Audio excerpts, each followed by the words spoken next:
हमारा स्कूल ये एक ऐसा कैद खाना था जहाँ के नियम कायदे कानून कुछ अलग होते थे। इस जेल के कैदी डेली अपने घर से बस्ता टांग के यहाँ पे आते हैं दिहाड़ी करने। कई माँ बाप उनके बच्चों को खुद इस जेल में फेंक के जाते हैं ताकि उनका बच्चा जिंदगी में एक सक्सेसफुल दिहाड़ बन सके। दरिंदे रोक दे बच्चा। मैं अपनी दिहाड़ी करने वैन से जाता था। हमारी वैन वाले ड्राइवर का नाम था भैया जी और उसकी वैन का नाम था मैजिक, जिसका हर दूसरे दिन टायर पंचर हो जाता था। बच्चे लोग स्कूल जाके पढ़ना सीखे ना सीखे टायर पंचर बनाना जरूर सीख जाते थे। लेकिन भैया जी से मेरा अलग अटैचमेंट था। उनसे मेरे को दिल से नफरत थी। ये आदमी सुबह 5 बजे आके मेरे घर के सामने हॉर्न बजाता था। अरे भैयू, ओए भैयू, जल्दी से तैयार हो जा बेटा, 5 मिनट में निकलना है फटाफट। 9 बजे का स्कूल है यार हमारा। लेकिन ये आदमी सुबह सबसे पहले आके मेरे को लेता था। उसके बाद हम 3-4 घंटे पूरे शहर भ्रमण पे निकलते थे। शहर के पूरे आखिरी कोने से बच्चे ले लेके आता था ये आदमी। जहाँ पे वैन जा भी नहीं सकती उधर कूदा कूदा के ले जाता था ये, और फिर टायर पंचर हो जाते थे। शाम पड़े वापस से हमको घर घर छोड़ के आता था ये। जिंदगी बर्बाद कर दी थी भैया जी ने मेरी। सबसे पहले लेते थे और सबसे आखिर में छोड़ते थे। लेकिन मैं फिर भी उसी वैन में जाता था क्योंकि चमेली भी हमारी वैन में आती थी। और बात यह है कि वो मेरे पास ही बैठती थी, मतलब मजबूरन। उसके पास और कोई ऑप्शन ही नहीं बचता था और मैं बचाता भी नहीं था। मैं घर पे जाते थे, जो 2-3 घंटे मेरे को सोने के लिए मिलते थे उसमें सोता नहीं था और मैं प्लानिंग करता था कि कैसे चमेली सिर्फ मेरे पास बैठे। चमेली सबसे आखिर में आती थी और मैं सबसे पहले सुनसान वैन में चढ़ के बस्ता अपने पास में रख के और फसर के सो जाता था। बाकी सारे बच्चे अपना बस्ता गोदी में रखते थे क्योंकि तुम्हारे बाप की वैन नहीं है, मतलब मेरे भी नहीं थी। पर मेरे ऊपर भैया जी को तरस आ जाता था कि बेचारा 5 बजे से आया है, तो वो सोने देते थे। अरे कैसे चला रहा है ये गाड़ी? रुक जा, गाड़ी चलाना नहीं आती क्या? देखो, आदमी इतना तभी चिढ़ता है जब उसकी जिंदगी में कोई लड़की ना हो। नहीं है ना? नहीं, मैं समझ सकता हूँ लड़की ना होने का दुख दर्द। मैं भी किसी जमाने में लड़कियों की तलाश में गली मोहल्ले भटकता था। फिर एक दिन मेरे पास से वो निकली। जैसे ही मैंने हैपन खोल के देखा, उसकी आईडी मेरे फोन पे चमक रही थी। हैपन ये एक रियल लाइफ डेटिंग ऐप है। यहाँ पे तुमको वो लोग मिलेंगे जो तुम्हारे आस पड़ोस से निकले हो कभी ना कभी। 100 किलोमीटर दूर रहने वाले लोगों से बात करके फायदा ही क्या जब तुम मिल ही ना पाओ। और अगर तुम्हारी घिनौनी शक्ल देख के यहाँ पे तुमसे कोई प्यार मोहब्बत नहीं भी करता है तो तुम फ्रेंडशिप तो कर ही सकते हो फिर भी। So go and check it out happen. Link is in the description.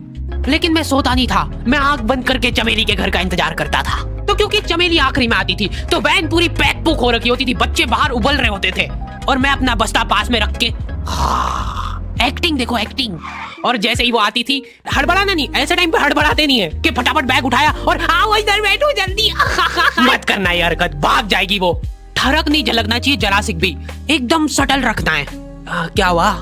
और कहीं जगह नहीं है क्या? तेरे मुंह में मूत दूंगा मैं। अच्छा ठीक है, इधर ही बैठ जाओ। देख रहे हो एक्टिंग, देखो तुम लौंडे की। ना जाने कौन सी नशीली खट्टी मीठी खुशबू लगा के आती थी चमेली। आज तक उसकी खुशबू है मेरी नाक में। मैं वो खुशबू का पूरा मजा ले ही रहा होता हूँ, इतने में एकदम भभका बास आती है जनेका से। जैसे ही मैं बाहर जागता हूँ, मरा हुआ कुत्ता पड़ा है वहाँ पे। एक काली कार सूख करके निकली और मेरे बच्चे को मार दिया। कैसे करके निकली? शुक। ऐसे नहीं निकली थी, मैं यहीं पे खड़ा था, वो कार आई थी और जैसे ही वो बच्चा नीचे आया तब वो खड़ा, वो बच्चा चिल्लाया और फिर कार करके भाग गई। उधर कुछ बच्चे ऑटो रिक्शा से भी आते थे स्कूल। ऐसा लगता था कि पूरे स्कूल के बच्चे इस एक ऑटो रिक्शा में ठूस ठूस के ले जाता है वो। ये ऑटो वाले और भैया जी दोस्त थे और अब ये बीच सड़क पे रेसिंग लगवा रहे हैं। इनकी गाड़ियां उबला रही है बच्चों से, बट फिर भी नहीं मान रहे ये लोग। नहीं जीतूंगा। स्कूल जाके वो पीछे मुलट के देख रहा है तो एक बच्चा नहीं बचा उसके ऑटो रिक्शा में। हमारे भैया जी बेचारे पीछे से उनके गिरे हुए बच्चों को उठा उठा के ला रहे थे। ये सब हरकतें करके हम लोग जैसे तैसे कैद खाना पहुंच जाते हैं। सुबह 5 बजे से निकलने के बावजूद हम लोग लेट पहुंच रहे हैं वहाँ पे पहुंच के हमने देखा कि 4 लौंडे मरे हुए पड़े हैं जिनको डॉन ने मारा है। डॉन हमारे स्कूल की इंचार्ज थी।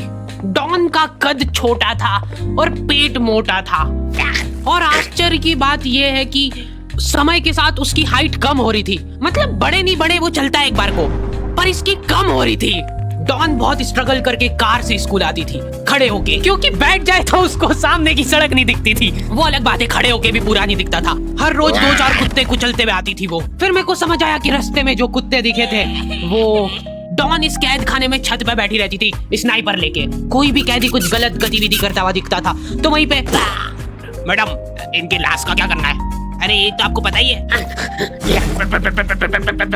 कहाँ रह गए थे यार झमू दीदी, फटाफट ये खून वून साफ करो। झमू दीदी बुलेट से स्कूल आते थे और ये अफवाह फैली हुई थी पूरे स्कूल में कि उनके घर पे मर्सिडीज भी है। लेकिन झमू दीदी हम्बल रहना पसंद करते हैं। ऐसा कहा जाता था कि ये स्कूल ऑन पेपर झमू दीदी के नाम पे ही है, पर वो हम्बल रहने के लिए यहाँ पे झाड़ू पोछा लगाती है। वैसे मैडम इन्होंने करा क्या था? जेल कानूनी पेन फाइट का सट्टा खेलते थे ये लोग क्लास में। उससे मेरे को प्रॉब्लम नहीं है, मेरे को क्यों नहीं? हाँ, हमारी क्लास में पेन फाइट का सट्टा चलता था।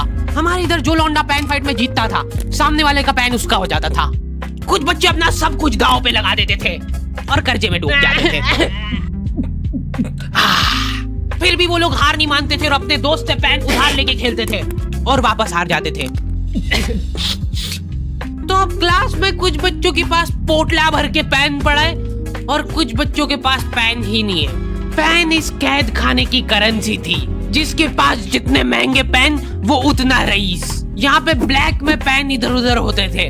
नॉर्मल लोगों के पास होते थे 5 रुपए वाले जीफी जेल, जो कि तुम एक पन्ने पे लिखोगे तो पीछे 10 पन्ने तक छप जाएगा। और उनसे भी गए बीते लोग होते थे जो 3 रुपए वाला यूज एंड थ्रो लेके आते थे और उससे भी उनकी अच्छी राइटिंग आ जाती थी। बहुत चिढ़ मचती थी यार मैं कौन से।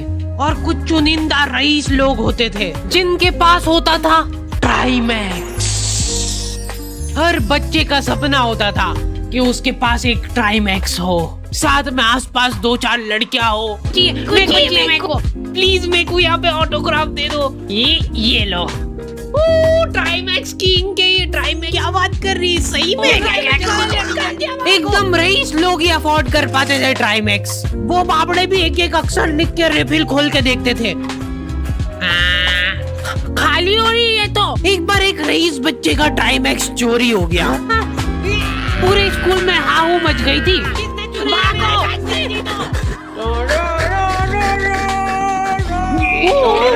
वो देखो, उस दिन हमको पता चला कि वो आदमी दौड़ भी सकता है। हमारे स्कूल में कुछ भी कांड हो रहा है ये आदमी सबसे पहले दौड़ के आएगा। पूरा बैग खोल चोर, और बच्चों के बैग चेक करेगा। स्कूल वालों को भी इसकी सैलरी देते वक्त सबसे ज्यादा आखरती है। सैलरी किस चीज की? इस आदमी की शक्ल देख के ऐसा लगता था कि ये स्पोर्ट्स की आड़ में वैन वालों के साथ मिलके बच्चों की स्मगलिंग करता है। इस महान आदमी का नाम था भूषण। इसने अपनी जांग पे टैटू करा रखा था। भू अलग जांग पे, सड़ अलग जांग पे। सर कल से खो खो खेलने के लिए कितनी बजे आना है? वो तो बैग चेक करा पहले तू। इन्होंने पूरे कैद खाने के कैदियों को लाइन से खड़ा कर दिया है। पेन हमारी क्लास के बच्चे का गुमा है और पूरे स्कूल में ढूंढ रहे हैं लोग। आखिरी में पता चलता है कि वो बच्चा घर पे भूल के आ गया था उसका पेन। सॉरी बेटा, एक फेट में मुंह देगा।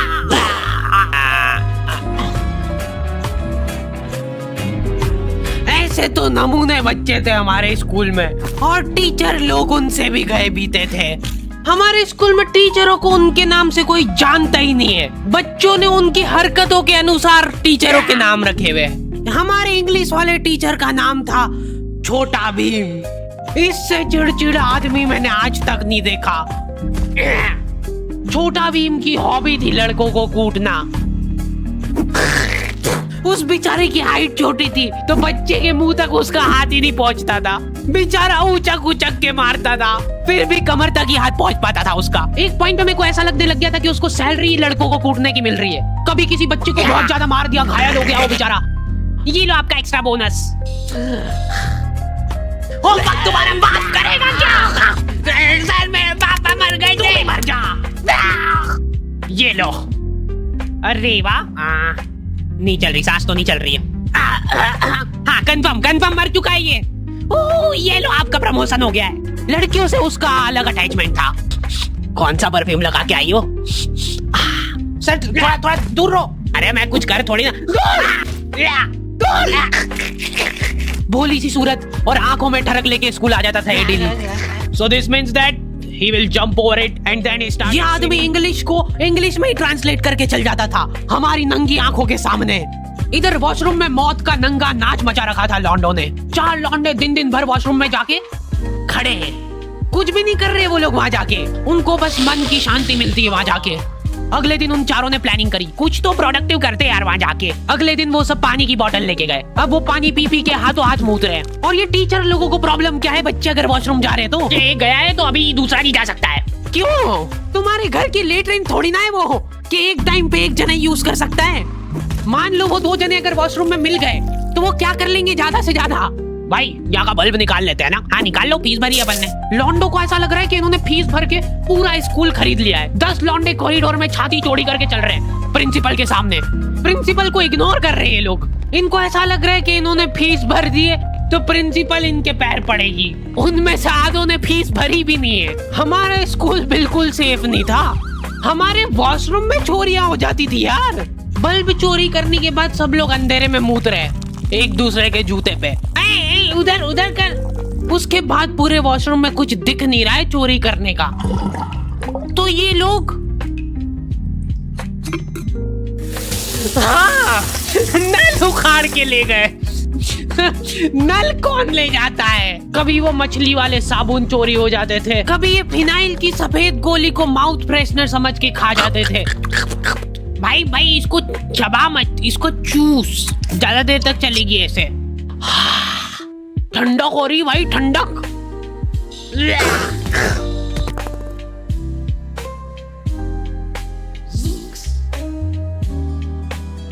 ओके तो